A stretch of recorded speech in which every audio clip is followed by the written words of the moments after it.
रुपया डॉलर के मुकाबले इतना कमजोर क्यों हो जा रहा है? कैसे तय होती है रुपए की कीमत?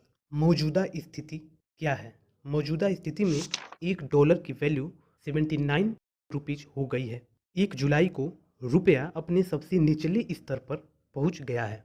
रुपया 80 रुपए के बेंचमार्क को भी पार कर सकता है। 2022 में अब तक रुपए की वैल्यू में 6% की गिरावट देखने को मिली है। अकेले जून में रुपया तकरीबन 2% गिरा है। आखिर क्यों गिर रहा है रुपया? इसके एक नहीं कई कारण हैं। जियोपॉलिटिकल स्टेबिलिटी और तेल की कीमतों में वृद्धि मेन रीजन है। हम जानते हैं कि रूस यूक्रेन के बीच पिछले 4 महीनों से युद्ध चल रहा है, लेकिन अभी तक इस युद्ध का हमारे पास कोई क्लियर रिजल्ट नहीं आ पाया है। वॉर के कारण से ही अब तक तेल की कीमतों में 30% की वृद्धि देखने को मिली है और भारत में रूपी और इस तेल के बढ़ोतरी का सीधा प्रभाव भारत में रूपी पर देखने को मिल रही है। क्यों हो रहा है रूपी के प्राइस में कमी? भारत अपनी आवश्यकता का 80% ऑयल इंपोर्ट करता है। चूंकि भारत इंपोर्ट करता है तो अब भारत को महंगे दामों पर इंपोर्ट करना पड़ रहा है, जिसके कारण इंपोर्ट बिल तेजी से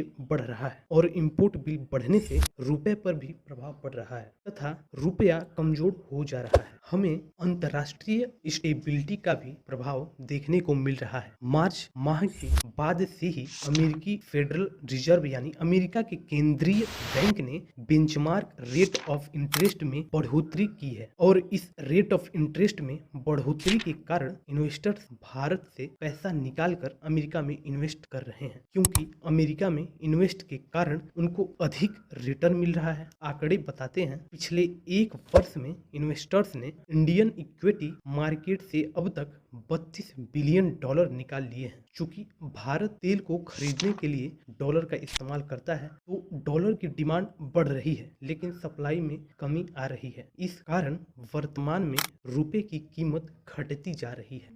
अब आगे देखते हैं कैसे तय होती है रुपए की कीमत। भारत में कोई रुपये की वैल्यू तय नहीं करता है।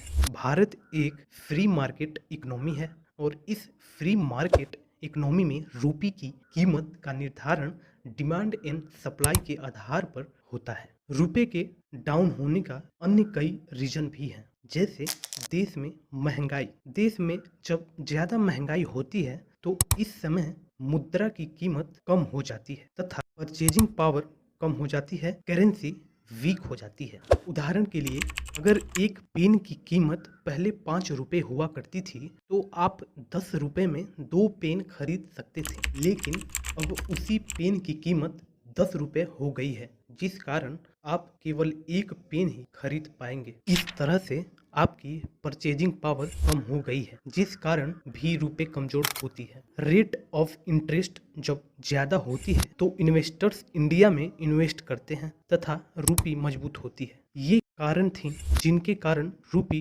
कमजोर हो रही है तथा रुपए का निर्धारण कौन करता है, हमने इस वीडियो में ये भी देखा। कैसा लगा ये वीडियो? आप हमें अपना फीडबैक देना ना भूलें। Thank you.